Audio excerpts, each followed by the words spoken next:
Today, we are looking at a story that has everyone talking, a major development from the front lines in Borno State. The news started with a very heavy headline. Several Nigerian soldiers reported killed as Boko Haram attacks army base in Borno, destroys gun trucks. Now, if you saw that on your feed, you probably felt that same mix of worry and heartbreak that many of us feel whenever our brave heroes are mentioned in such a difficult light. But sit tight, because there's much more to this story than just that one headline. Before we dive into the full gist, please take a quick second to hit that like button and subscribe to the channel. It really helps us keep you informed with the most accurate updates. So here's what actually went down. Earlier this week, there was indeed a very intense confrontation in the northeastern part of the country. Reports came in that insurgents launched a coordinated attack on a military installation. In the heat of that battle, some of our soldiers unfortunately paid the ultimate price, and there were reports of military vehicles, including gun trucks, being damaged. It's the kind of news that hits hard, because these are the men and women standing between us and danger. But while that part of the story is tragic, the response from the Nigerian Army was swift and incredibly powerful. Just today, Sunday, February 1st, 2026, the military confirmed a massive victory in what they are calling a proactive night raid. Instead of just waiting to be attacked, our troops moved into the Konduga area of Borno State with a clear mission. And guess what? They successfully neutralized a very high-ranking Boko Haram commander known as Abu Khalid. This man was a major figure in the terrorist hierarchy, the person coordinating operations and logistics right from the heart of the Sambisa forest. Taking him out is a massive blow to the insurgents' ability to organize. If you are finding this update helpful, please remember to like the video and subscribe so you don't miss the next part of this developing story. The operation didn't just stop at one leader.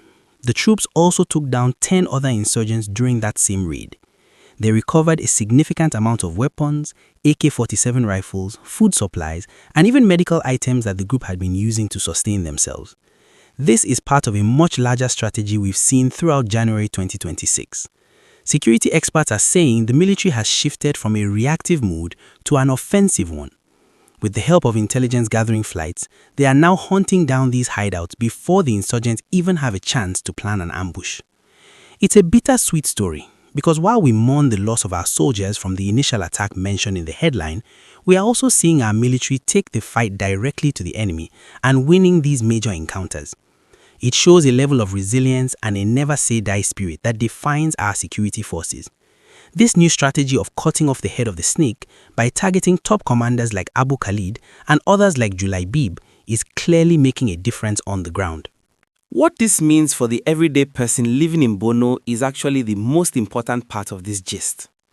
You see, for a long time, many villagers and farmers were afraid to go about their daily lives because of these ghost commanders hiding in the forest.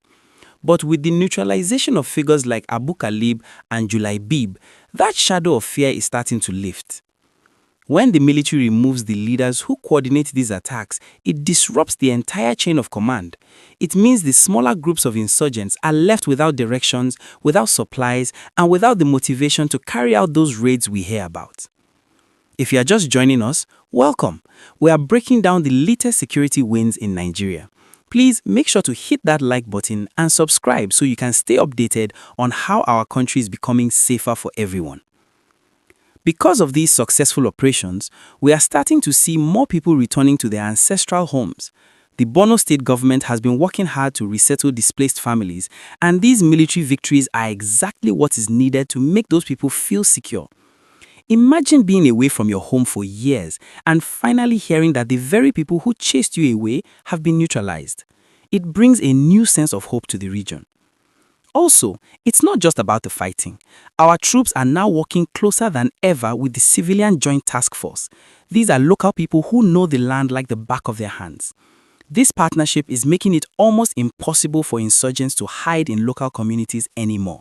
It's a total team effort, and it's beautiful to see the synergy between the military and the citizens. But we have to stay vigilant. Security is a journey, not a destination. While we celebrate these wins, we must continue to support our troops with prayers and information.